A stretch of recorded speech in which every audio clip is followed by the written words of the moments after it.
Bem-vindos. Este é o primeiro programa deste novo podcast, o Economics, que visa trazer um conjunto de convidados daqui da região Oeste, com foco na região Oeste, ou que nos tragam uma mais-valia aqui para a região. E hoje temos um primeiro convidado, a pessoa que está também por trás deste projeto e que abraçou esta ideia, o Joaquim Sobreiro Duarte. Bem-vindo, Joaquim. Obrigada por teres abraçado este projeto connosco. Nós achamos que pode ser, de facto, uma mais-valia começarmos a falar sobre economia daqui da região e levá-la para fora dos meios onde normalmente falamos, que não tem o alcance que tem o estarmos aqui com este podcast. Para começar, quem é o Joaquim Sobreiro Duarte? Antes de mais, obrigado pelo convite e, paralelamente, parabéns pela iniciativa, pelo Economics. É extremamente importante falar de economia numa região e falá-lo de forma diferente, de uma forma descontraída, sobre tudo isto. Claro que esta conversa não foi para fugir à tua pergunta. Poderia ser. Eu calculo que muito haja a dizer sobre o percurso e tudo aquilo que tens feito, mas se calhar muita gente já ouviu falar de ti, mas o programa irá chegar a muitas pessoas que não conhecem realmente todo o percurso que tu tens feito. Ora bem, eu nasci no século passado. Quem não? No século passado, e o que é que acontece? Com uma característica muito específica, que hoje que se diz muito que é ser introvertido.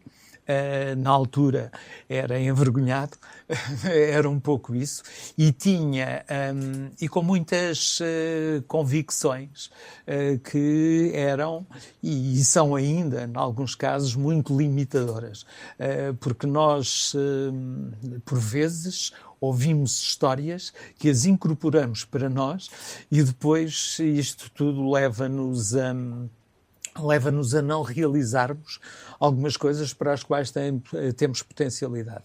Sabes que, desculpa lá interromper-te, mas eu percebo perfeitamente, porque eu também era assim. Aliás, eu quando era miúda, muito miúda, dizia à minha mãe que queria ser advogada e ela matou-me logo a ideia e disse: tu nunca vais conseguir falar para muita gente.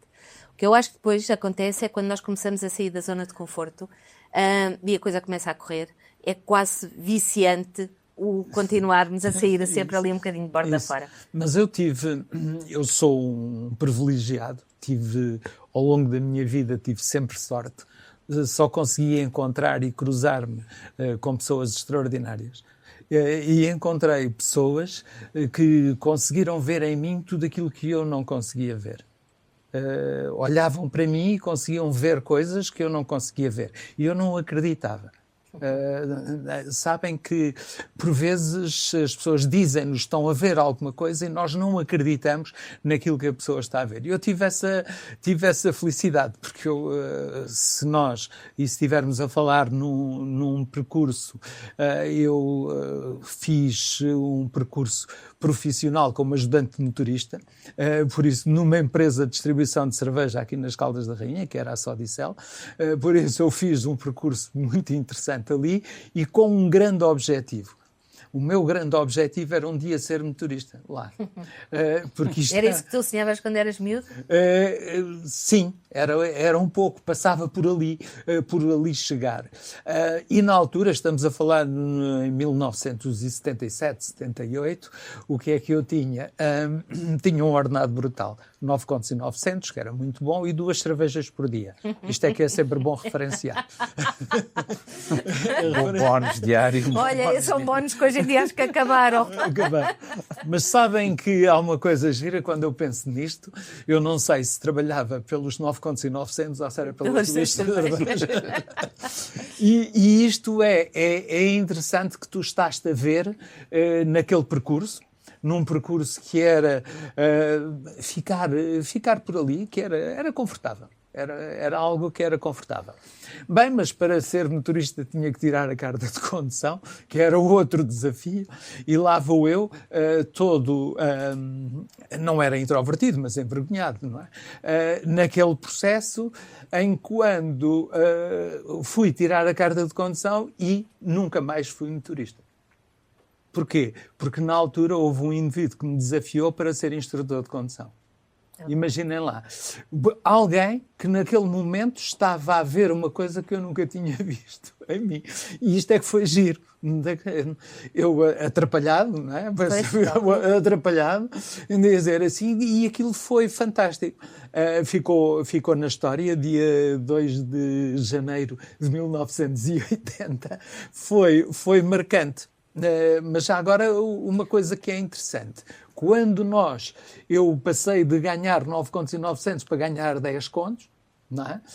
Mais 50... Mas sem direito às cervejas. Pois, mas Filipe e Teresa, duas coisas que foram interessantes que eu na altura não pensei. Mais tarde é que eu vi a perceber isto. E cheguei a uma conclusão muito para mim, que é interessante, que é, quando tu adquires uma coisa, vais perder outra. De acordo. Não é? A vida é feita de escolhas, não é? É feita de escolhas. Tu escolhestes uma coisa, deixaste de escolher outra. E aqui é que foi interessante. Mas bem, eu fiz esse percurso enquanto instrutor, foi fantástico. No entanto, eu não... Houve um dia que eu achei que poderia fazer algumas coisas porque estava numa rotina. Eu não tinha compreendido, mas eu tenho ciclos sensivelmente de 5, 6 anos. 5, 6 anos a fazer a mesma coisa. Depois de fazer 5, 6 anos, aquilo não tens que... Dar ali uma volta. Exatamente, a coisa parece que já não é sexy. E então... Já não é desafiante, já conheces tudo. Exatamente, aquilo está. E então eu passei até que houve uma altura sem saber ler nem escrever, fui abrir uma escola de condução em Peniche. Foi uma coisa fantástica. Mas um negócio teu. Sim, já. Exatamente. Então resolveste começar a empreender muito cedo. Mas se me dissessem que eu ia empreender, que eu ia não sei quantos, eu não sabia bem o que era isso. Eu só sei que aquilo foi uma coisa interessante, 1986. O mundo era simples também na altura. Era simples, aquilo foi. E tudo a correr-me a favor. Por isso é que eu digo que sou um felizardo, tudo me acontece, só encontro pessoas fantásticas, aquilo vai acontecendo e foi por aí. Aliás, no percurso antes, estudei à noite, fiz o curso complementar de eletrotecnia, nem sei para quê, mas pronto, está tudo, foi tudo. O saber não ocupa lugar, porque não, atenção. Geral, não é? Conhecimento geral. O saber não ocupa lugar, atenção. É isso. Mas todo este processo para me levar a um momento em que eu começo a ser desafiado para outras coisas. Eu tinha aquilo que era um negócio, tinha saído do ócio, não é? Saíste do ócio para o negócio. É bem visto. Saí daí e o que é que aquilo me vai dar? Começo a sentir que que poderia fazer outras coisas, que eram coisas interessantes. Então não foste desafiado, desafiaste. Mas sabes que quando tu sonhas numa coisa, começas a empreender, dá a impressão que logo na esquina te acontece. Percebes? Logo na esquina te acontece. E então há um dia que estou em Lisboa e há um indivíduo que me convida para dar formação a instrutores. Eu digo assim, yes. Aí eu não hesitei, digo assim, fantástico. Estamos em 1995. O indivíduo tinha aquilo que era o ensino secundário, não é? Sim. Foi fantástico. Eu comecei, o negócio continuou, claro, já estava e eu comecei a fazer outras coisas, porque eu acho que um negócio, nós devemos, quando falamos num negócio, há alguma coisa que ele tem que trabalhar para nós. Não somos nós a trabalhar para ele. Porque se tu tens um negócio e és tu que estás a trabalhar para ele, Sim. Alguma coisa está errada. Alguma coisa que está errada. Encontraste foi um emprego. E nunca sabes como é que vai correr. Exatamente, e não tens isso. E eu então, o negócio estava a funcionar e eu virei-me para... Epá, foi extremamente interessante, mas há uma coisa que também me começa a aparecer. É que, na altura, estavam a aparecer pessoas a saírem da universidade com uma formação académica diferente e eu pensei assim, tu tens os dias contados. Isto é. Também é uma ideia que nós podemos deixar, é que aquilo que tu fizestes ontem não te garante o teu amanhã. Claro. Tens que estar sempre desperto. E então o que é que eu vou fazer? Vou estudar à noite. Vou estudar à noite. Repara, 40 anos depois de ter nascido, isto é uma chatice. O que é que tu ouves? Ouves um conjunto de pessoas a dizerem-te que já não tens idade para isso, és velho para, não sei o que, mas isso... É só ouves se deres voz para eles falarem na tua cabeça. Claro. Ora bem, o que é que tu tens? Tens que ter uma escuta seletiva. E é sempre bom nós, muitas vezes, sermos surdos. Exato. E eu ativei a minha surdez naquela altura, que me levou, fiz a licenciatura em Gestão de Recursos Humanos, começa-se num século, acaba-se no outro, isso está tudo bem, e isso despertou-me para outras coisas. Despertou-me para estar com pessoas. Fiz em Gestão de Recursos Humanos e achei que aquilo era fantástico. E eu comecei a refletir que ao longo da vida já tinha feito gestão de pessoas. Não é? Mas não... E aquilo foi muito interessante. Por isso é que eu entendo que é sempre bom o indivíduo ter uma estrutura no mercado de trabalho e depois estudar então a seguir. Porque já tem outra... É uma perspectiva. Tem outra maturidade. É uma perspectiva. É isso. Já tem outra maturidade, já começa a questionar tudo aquilo que o professor diz. Já não aceita o dogma professoral. É isso. Fala ao senhor professor. É isso. Já é desafiante, não é? Já é desafiante nós chegarmos e existe a teoria e a pergunta e como é que eu ponho isto na prática e às vezes o professor dizia assim, pois, mas é assim, mas como é que se põe isto na prática? E isso ajudou-me substancialmente. E foi por aí o caminho. Claro que é evidente que o dito negócio que havia da escola de condução, eu percebi claramente que ele estava a funcionar bem, mas a probabilidade de não funcionar bem era alta, era uma questão de tempo. Vendeste enquanto era tempo. Foi, e aqui é uma mensagem que, já que estamos a falar de economia e também para pessoas, para empreendedores, é perceberes, eu julgo que qualquer negócio, qualquer atividade deve ser como conduzir. Olha o mais ao longe possível, que é para não ser surpreendido com os obstáculos que te vão aparecer na vida. Porque vão-te aparecer obstáculos e se tu estiveres a olhar para o capô do automóvel, para o capô da vida, para o capô do negócio, só começas a ouvir um barulho. E antes de ouvir esse barulho, se tu olhares mais ao longe, consegues ver isso. Mas isso também aconteceu porque já tinhas planificado uma outra coisa para a tua vida. Claro. Era para mim era evidente. Era fazer uma coisa fantástica, que era vir para casa, ir para a garagem e não pagar mais nenhum ordenado. Nunca mais isso. Claro, nunca digas nunca mais. Mas o objetivo era esse. E foi ali, vim, decidi, comecei a fazer alguns trabalhos e vinha, estava todo entusiasmado em fazer processos de avaliação de desempenho em algumas organizações, a criar, e cruzei-me com o coaching, com o PNL, com isto. Pronto. Comecei a ser um aprendiz profissional.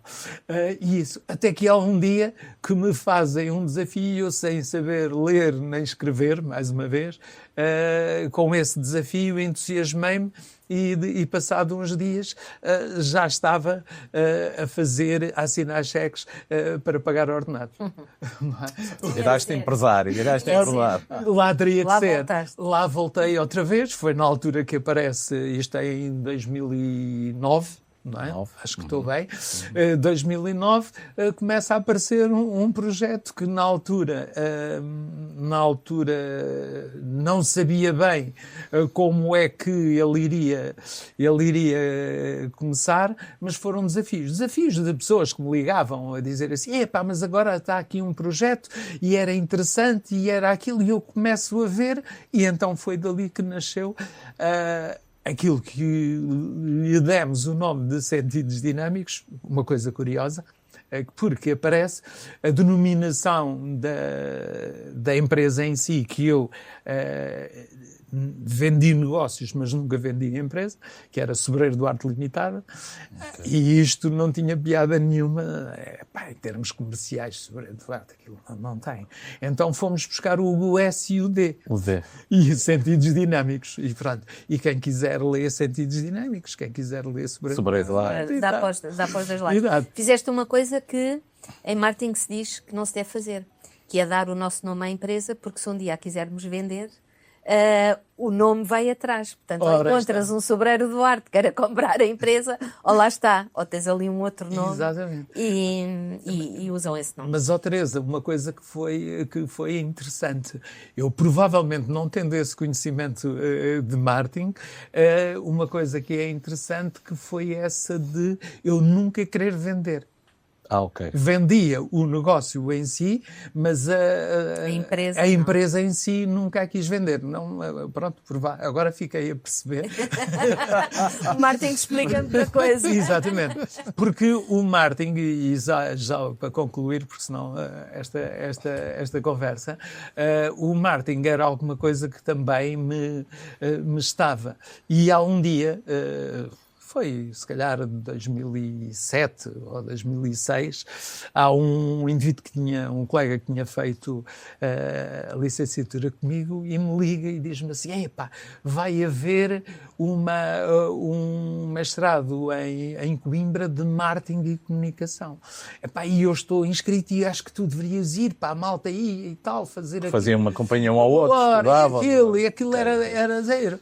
Epá, e eu digo assim, está bem, eu vou pensar nisso, e aquilo, as inscrições ou as matrículas, aquilo tinha que se enviar, aquilo era até um determinado dia, e ele diz-me, então já mandaste? Não, eu já vou pôr isso no correio. Aquilo tinha que ir no correio, quando eu chego ali abaixo, aos correios estavam fechados.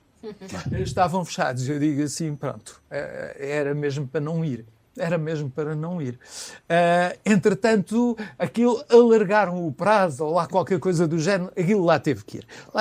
Fiz 2 cadeiras, mas acabou-se. Não tinha queda nem na altura. Nós às vezes dizemos que é falta de tempo. Não. Outras coisas. Nós é que encontramos o tempo como justificação. Eram outras coisas, por isso o marketing apareceu-me ali, mas depois fugiu. Não era o caminho. Não era o caminho. Mas Joaquim, e o coach, como é que aparece? Na minha vida. Sim, como é que aparece? Como é que ele aparece? Ele aparece-me precisamente quando eu estava a acabar a licenciatura. Há alguém que um dia me vem falar de programação neurolinguística. E eu não percebia bem o que era aquilo. Programação neurolinguística, fala-me de coaching, estamos a falar isto em 2004, 2005, talvez, e eu digo assim, mas o que é? Curioso em saber aquilo. E então eu fui à procura. E aquilo começou-me a entusiasmar, porque eu digo assim, mas coaching o que é? Explicava-me aquilo muito complexo, de uma forma complexa. Eu digo assim, isto tem que ser simples, não há nada, então agora temos aqui uma coisa complexa. E eu depois de achar aquilo, disse, então é fácil. Então coaching é a arte de fazer perguntas. Uhum. É a arte de fazer perguntas inteligentes. A única coisa que eu tenho que é desenvolver alguma capacidade de fazer perguntas e, se possível, inteligentes para ajudar os outros. E foi aí que ele começa a aparecer. Mas eu pensei, isto também não é para mim. percebes? Não é para mim. Não é para mim, eu não tenho...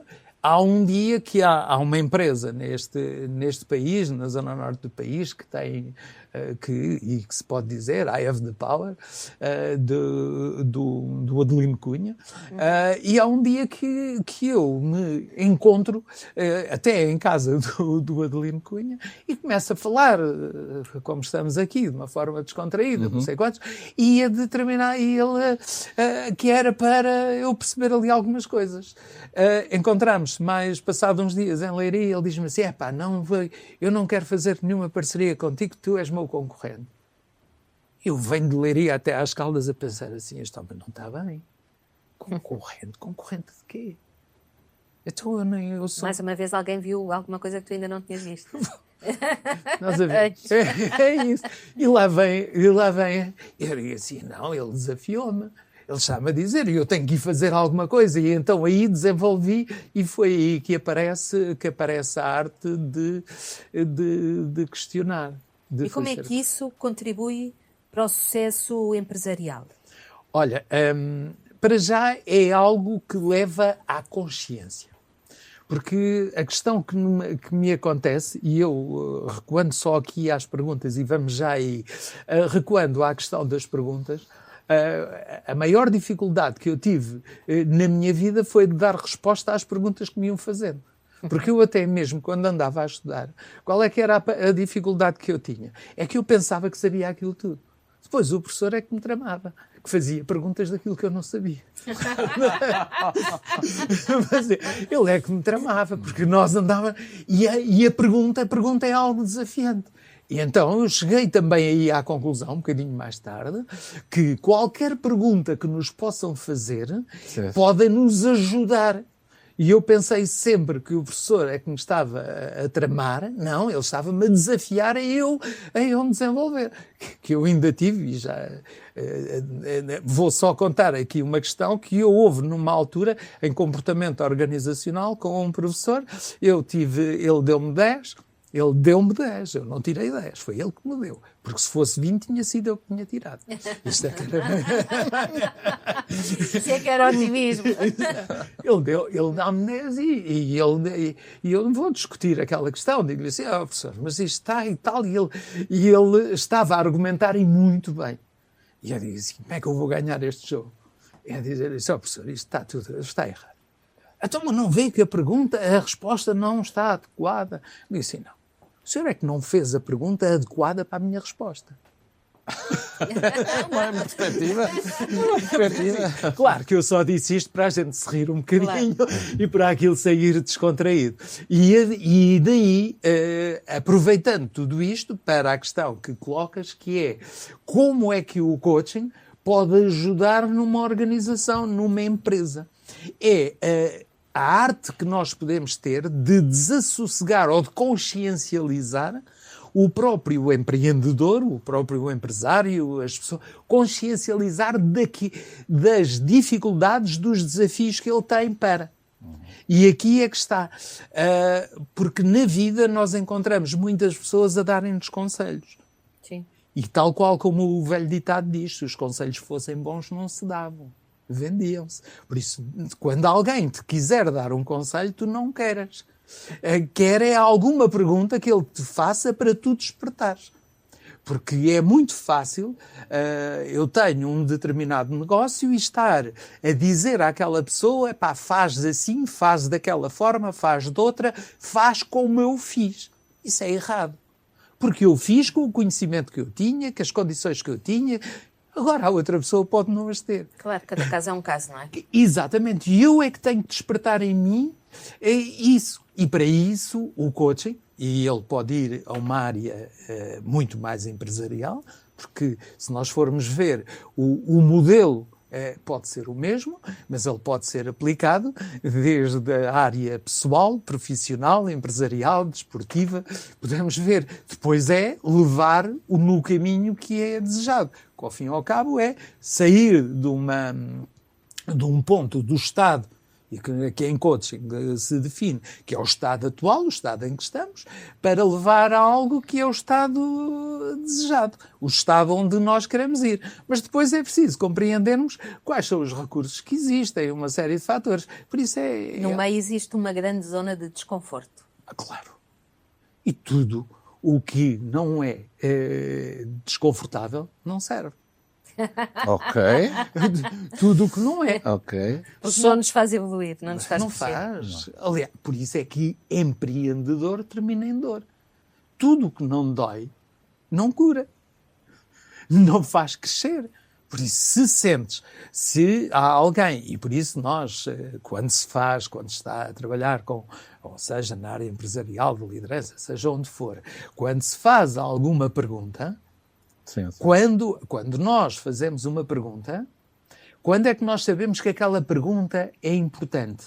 Que aquela pergunta foi aquilo que se define como uma pergunta poderosa? É quando do outro lado não há uma resposta. Não há uma resposta. Se a pessoa disser, se ela não tiver uma resposta, a pergunta foi fantástica. Ok, não precisamos de resposta agora.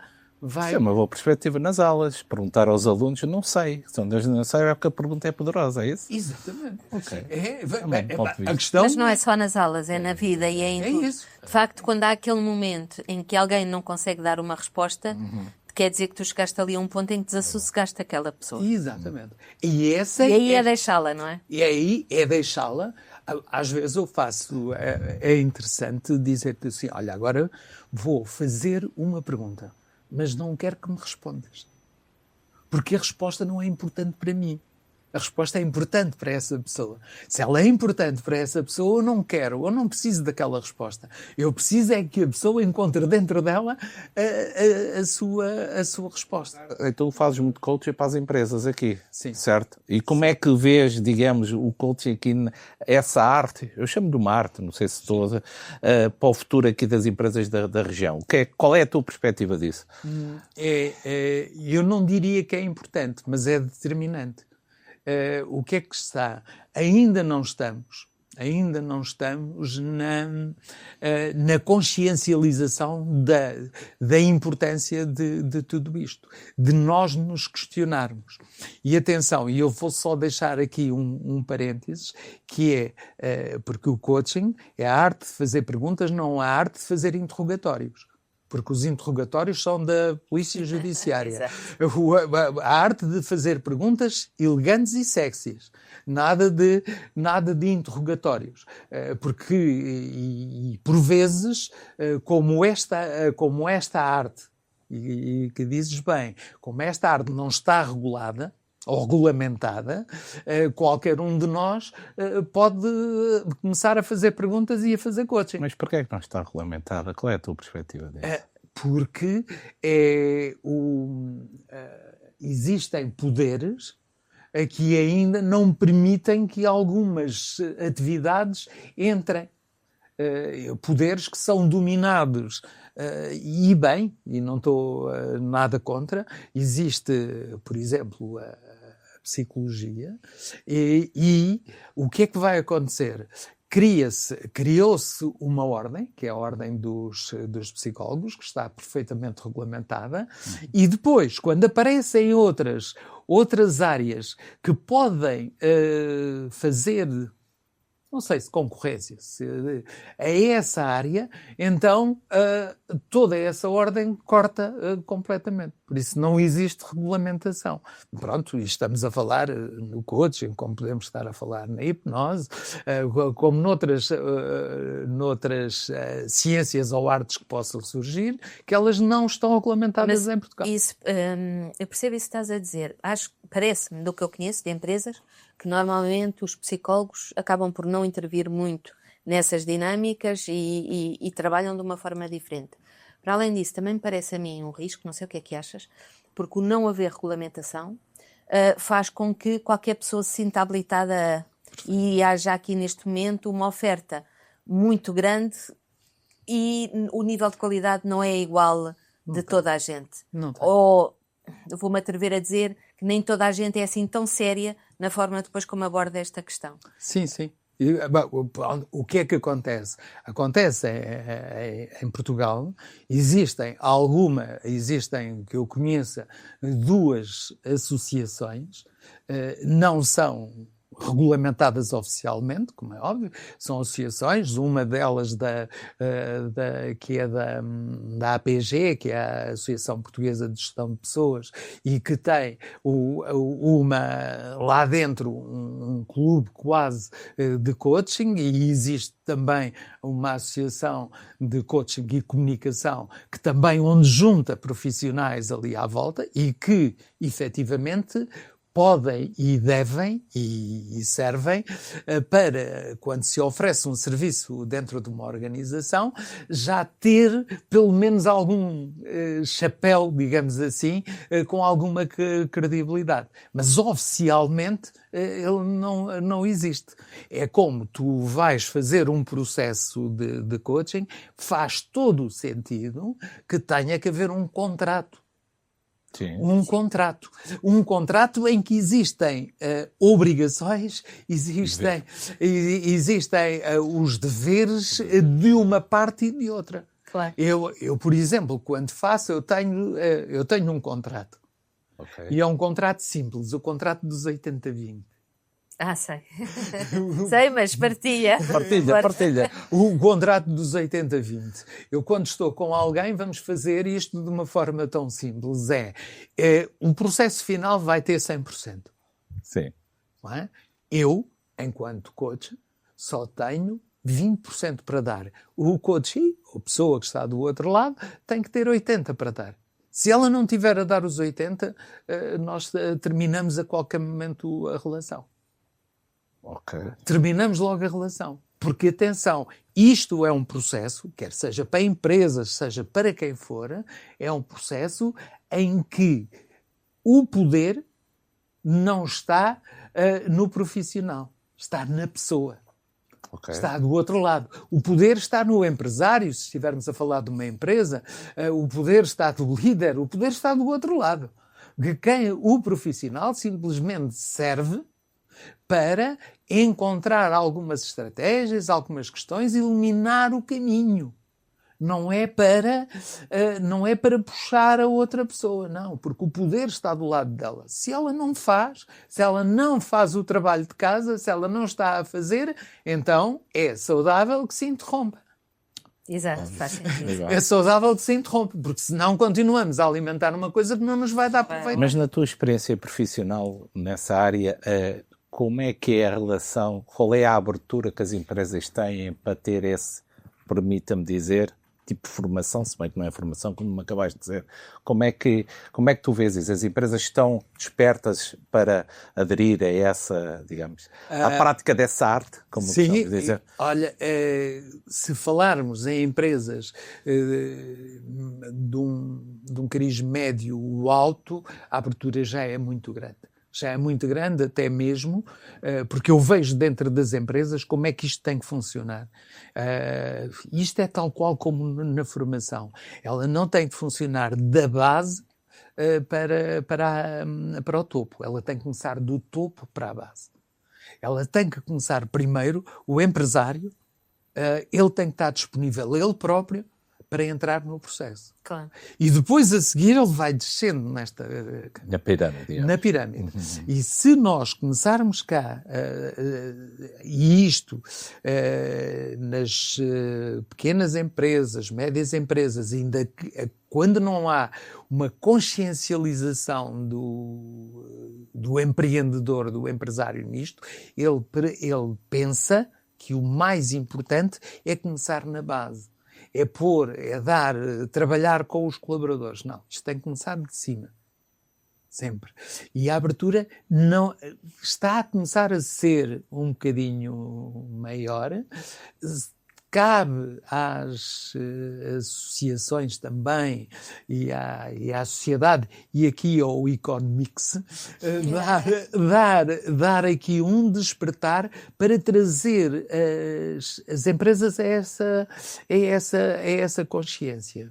Porque, como nós, provavelmente, todos nós sabemos, o mais importante dentro das organizações são as pessoas. A tecnologia está-nos a ajudar muito, está a ajudar as empresas, mas as pessoas é determinante. Por isso nem vale. Se não cuidarmos bem das nossas pessoas, não estamos a cuidar bem das nossas empresas. Porque o nosso negócio, mais cedo ou mais tarde, ele vai porque nós não estamos a cuidar das pessoas. E aqui a sensibilização é muito esta. Quando nós entramos dentro de uma organização, é mesmo para sensibilizar a gestão para para as próprias pessoas, para ajudar as pessoas. E depois há aqui quase que uma separação entre gestão e liderança. Porque há a gestão da organização, a gestão do negócio, e às vezes a gestão do negócio pode não estar preparada para ser a liderança do negócio em si. Porque eu posso ter uma visão para o próprio negócio, mas depois não tenho uma visão para desenvolver as pessoas dentro da organização. E por vezes, quando o empresário consegue compreender isto e consegue separar, e não há mal nenhum eu separar, eu perceber que tenho uma estratégia de negócio, mas provavelmente fazer a gestão das pessoas dentro da própria organização, eu posso não ter capacidade para isso. Como é que isto impacta então no futuro das empresas? Vai ser fundamental. Reparem, se nós não cuidarmos das pessoas, mais uma vez, por isso, se os empresários não estiverem sensibilizados para cuidar de pessoas, para ter as melhores pessoas, para fazerem aquilo que eu lhe chamo o ADR das organizações, porque as organizações têm aquilo que é um ADR, cada vez mais, que é o A de atrair, o D de desenvolver e o R de reter. Porque hoje, dentro das organizações, há aqui 3 fatores que são importantes. É atrairmos as pessoas à organização. Quando nós falamos em atrair o próprio cliente, mas atrair o cliente interno, que são as pessoas dentro da organização.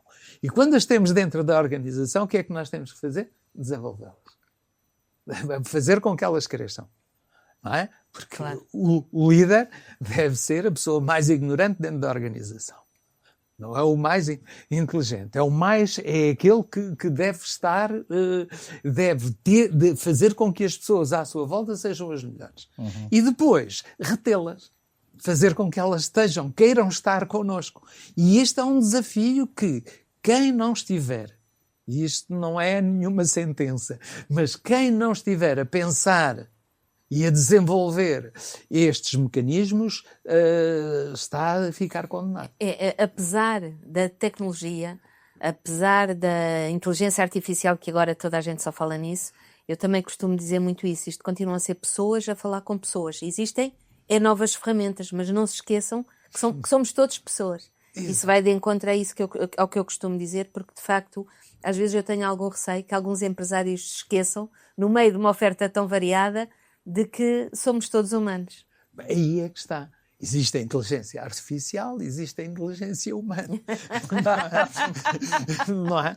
E repara, eu não percebendo quase nada de inteligência artificial, mas eu compreendo que nós temos que dar inputs sim, sim. para que saia de lá alguma coisa. Sim, sim. Se não orientares, não sai nada de jeito.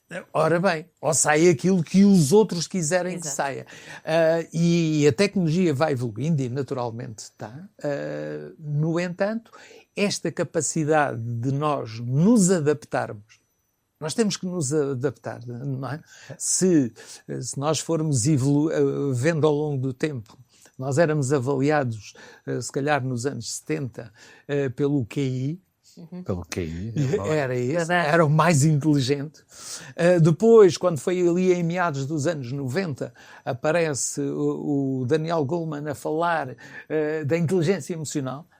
E depois começámos a ser avaliados pela capacidade, pela inteligência emocional. começámos a ser muito mais avaliados e as pessoas em condições normais desenvolvem-se mais quando têm uma capacidade de gerir as suas emoções e de se relacionar. E depois aparece algo nesta última década que é o QA. Que é o coeficiente de adaptabilidade. A capacidade de nos adaptarmos. Por isso, não serão os mais inteligentes que vão vencer a seguir. Exato. São os que se adaptam melhor. O que se adaptam melhor e que têm uma capacidade de gerir melhor as suas emoções, com as suas equipas, com o seu negócio, com isto tudo. E isto é que faz completamente a diferença. É estarmos cá, é trabalharmos cada vez mais a nossa mente. De acordo. Não é? Porque a nossa mente, como o próprio nome diz, ela mente. Por isso... Pois, às vezes prega-nos rasteiras. Ora bem. E então, se tu a trabalhares mais, se tu trabalhares aquilo que pensas, a forma como pensas, a forma como podes desenvolver, estás muito mais próximo. Porquê? Porque estás a dar indicações àquilo que há de fazer. E depois existe aquilo que é o alinhamento entre o que pensas, o que sentes e o que fazes. Sim, de acordo. Isso é extremamente importante. É verdade. E com isto tudo, acabámos por falar muito pouco de economia e muito de pessoas, mas as pessoas é que fazem a economia. Eu não tenho dúvidas nenhuma. Acreditem seriamente que quando eu começo nas pessoas, começo a levar para as pessoas. E a economia é algo que é extremamente importante. Eu não percebendo teoricamente muito de economia, mas houve alguém que me disse numa primeira, aqui já há muitos anos atrás, que a razão da economia é haver os recursos serem escassos e as necessidades serem limitadas. Uhum. Entra-me um bocadinho nisto. E como é que, sabendo que uma região, um país, não é, em que tem as necessidades que são completamente ilimitadas, os recursos são escassos, como é que nós trabalhamos isto? Pois é, esse é um grande desafio, realmente. E aqui na região também. Olha, e estamos, entretanto, a chegar ao fim deste nosso primeiro programa, que acho que o tempo voou, Filipe, não foi? É verdade. E há aqui uma última pergunta, que é o que é que tu achas, ou qual é que é a importância de um programa como este nosso para o desenvolvimento regional? E pode não ser só económico, mas para o desenvolvimento regional. Sim. Eu não acho, tenho mesmo a certeza, não é? Sinto que é importantíssimo, que é determinante trazerem aqui pessoas que pensem de uma forma... Fora da caixa. Fora da caixa, de uma forma diferente. É só fora da caixa. E de uma forma diferente, porque nós encontramos as pessoas a quererem pensar e a dizerem as coisas sempre da mesma forma, porque é politicamente correto, porque é aceitável. Nós chegamos e trazer pessoas que não tenham receio de dizerem coisas que, mesmo que os outros concordem ou não concordem, não importa. E nós às vezes andamos a dizer as coisas só para pensando o que é que os outros vão achar, o que é que os outros vão dizer. Isso, trazer pessoas que possam ver as coisas de forma diferente. E isso, o que é que ajuda? Ajuda quem escuta a ter...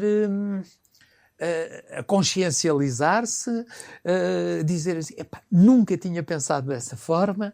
Quando alguém te diz algo e que tu dizes assim, eu nunca tinha pensado dessa forma. Por isso, este programa serve mesmo para isso, julgo eu. Serve, lá está, para questionar as pessoas, a mente das pessoas. Exatamente. E deixá-las a pensar. Isso, desassossegar é uma coisa muito importante. Por isso... é extremamente importante este programa para desassossegar uma região, para desassossegar. Acho que ia estar elevada, hein? Para Não há desassossegar. problema. É o desafio que nós temos, não é? É desassossegar, e isso vai levar a que haja pessoas que vejam, comecem a se questionar e a ver de forma diferente. E acredito que mais cedo ou mais tarde isto vai dar que falar. E é isso mesmo que nós queremos, é que ter que falar e deixa as pessoas a pensar. E chegou ao fim este episódio, este primeiro programa. Obrigada por terem ficado desse lado. Em breve vamos ter o próximo convidado. Continuem connosco. Obrigada.